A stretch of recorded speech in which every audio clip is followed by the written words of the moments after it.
This video tutorial was a request from a friend of mine, and he wanted to know how to make a PHP search just like Google, with some jQuery in it which makes it instantly search as you type, so it already starts filtering out the results as you're typing into the search field. In this first lesson, I'm just going to be going over the basic PHP and a basic HTML form to do that. In the next lesson after this, I'm going to be showing you how to add some jQuery in to make it instant just like Google search. So without further ado, let's get started.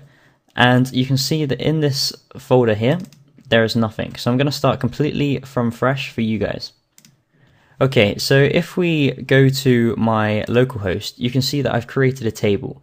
As for this tutorial, you're going to need a table in your database to search.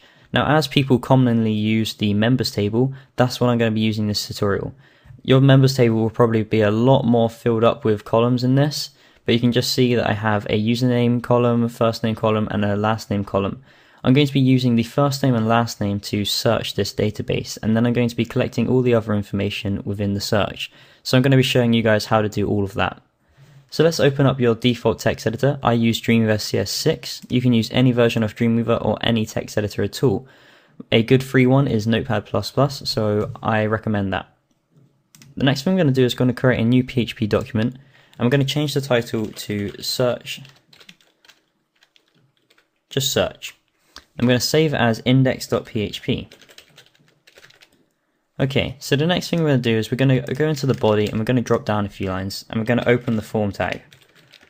Now, the form needs a couple attributes to be able to actually work. Now, the first attribute we're going to be using is the action attribute. And now what that will do is it will allow us to select a page in which we want to post this form information to. And as we're just going to make it send to this exact page, we're just going to put in the name of this page, which is index.php. Then we're going to add a method. Now, there's loads of methods you can use. You can use delete, get, post, or put. I'm going to be using the post as we're going to be posting the information to this page. We're going to close that off, go down a few lines, and close off the form tag.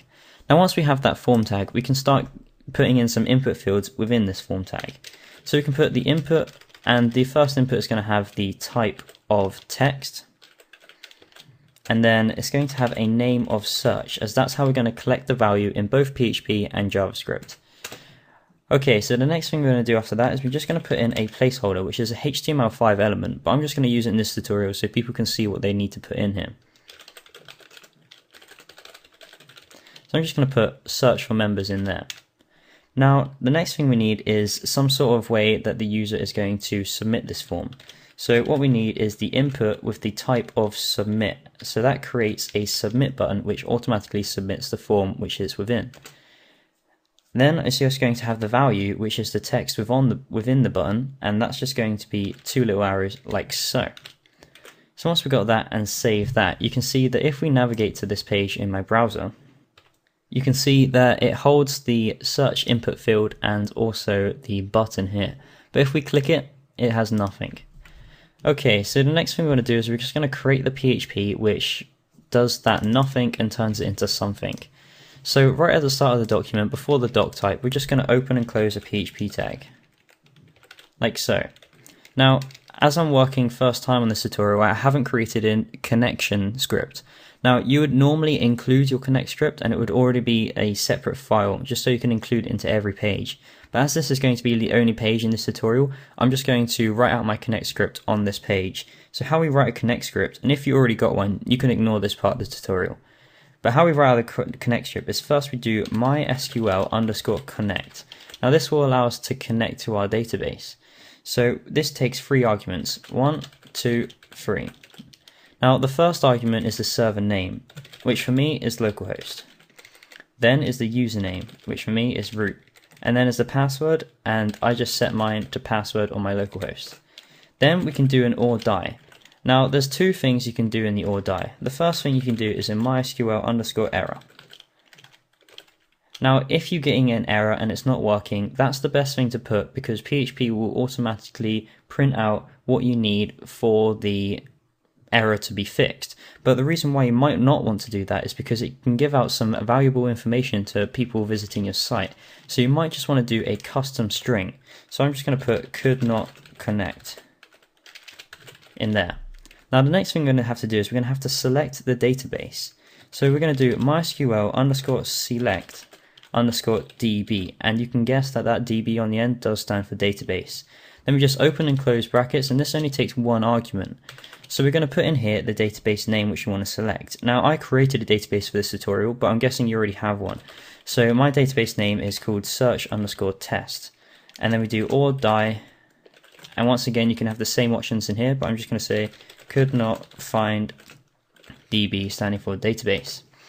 Okay, so once that's done, we can now actually collect the posting of the script.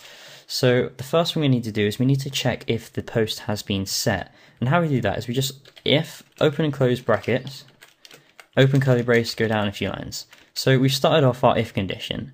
Now you can see that it gives us a syntax error. It's because we need to put some information in this if condition. So what we're checking is if is set $symbol underscore post, open square brackets, 2 single quotation marks, close the square brackets, and then close off that if set. So it looks like this. Now within these single quotation marks, it's got to be the name of the first field within your form.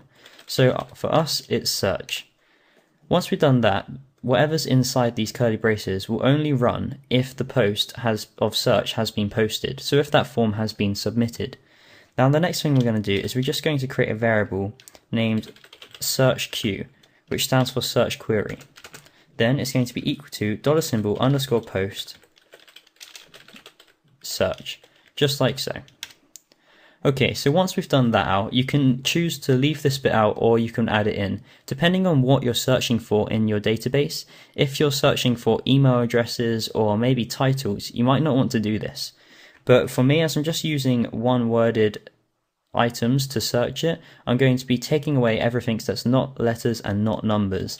And how we do this is we just type in the variable name and then we add preg underscore replace.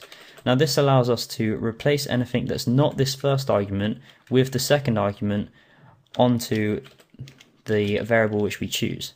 So how we do this is we just do 2 pound symbols and then open and close square brackets in between them, and then we do a little up arrow which is above the 6 on your keyboard.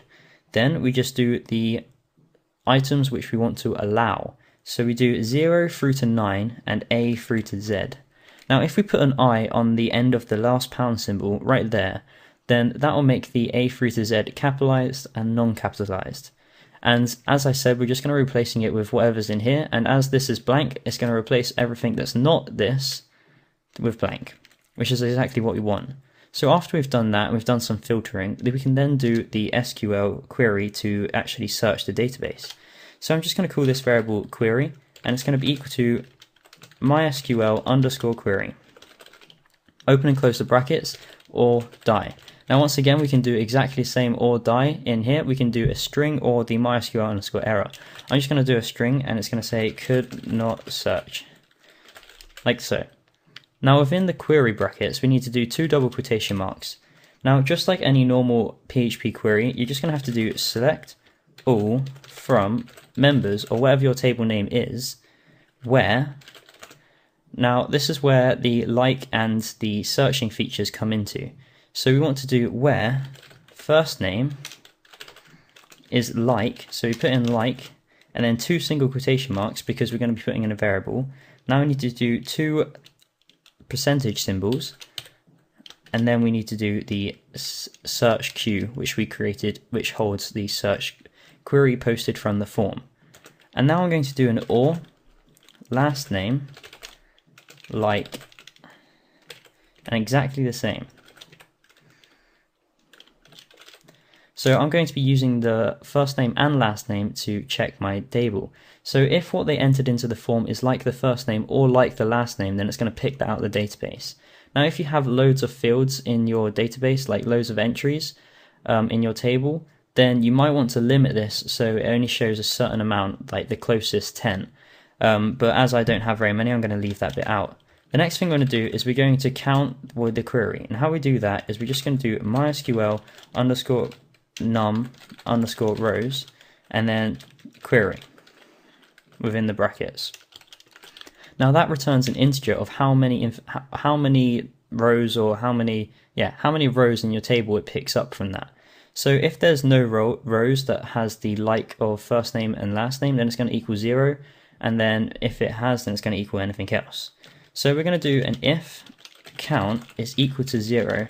This means that there's no information in the table which is anything at all like you search. So we're just going to create a new variable named output, and it's going to be equal to there was no search results, like so. Then we're just going to put an else condition, and then whatever's in here will now run if the search results come back as true. Now as we're printing out this output to the page, what we're going to have to do is we're going to have to put a default variable up here. So we're just going to write out that output here, and it's going to be equal to nothing.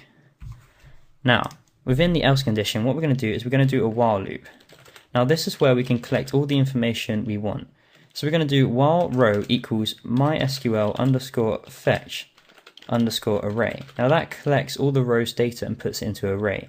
So we're going to link that to the query, close that both off, and open and close a semicolon. Now within this we can then do, for example, fname equals row first name, and then lname equals row lname, and then we could even like collect the ID equals row ID, like so. Now what the next thing we're going to do in this while loop is, whilst we're still in this while loop, we need to create this output variable, as we're going to output the information which we collect back. Now we're going to do dot equals so that every output concatenates onto the last output, and we're just going to wrap it in a div so each one drops down. Now the next thing we're going to do is we're just going to put single quotation mark dot dot single quotation mark, as we're going to concatenate onto the string with the fname, and then we're going to do exactly the same with the lname. Notice how I'm leaving the ID out is because I don't necessarily need that information in here. Okay, so that's how we are going to print out this output. Now the last thing we need to do is we just need to print out the output onto the page. So we're just going to do a PHP print down here, which then prints out the output on the page like so. So now if we refresh this, we can then go to, let's look at our table, and you can see that there's 3 people with the last name of Smith. Joe Smith, Joseph Smith, and Edward Smith. So we're just going to type in Smith in here and click go. Now you can see that it collects Joe, Joseph, and Edward. Now what it also does is it gives you loads of undefined index. So we've obviously spelled lname wrong somewhere along the lines. So let's just check. Within here we're meant to put last name, like so. Now that should fix all of that. And if we put in Smith again, then it will check. Once again, we've done it wrong, so let's just quickly go over this. So you can see that not only have we misspelled it here, then we've also had to replace that. So there we go.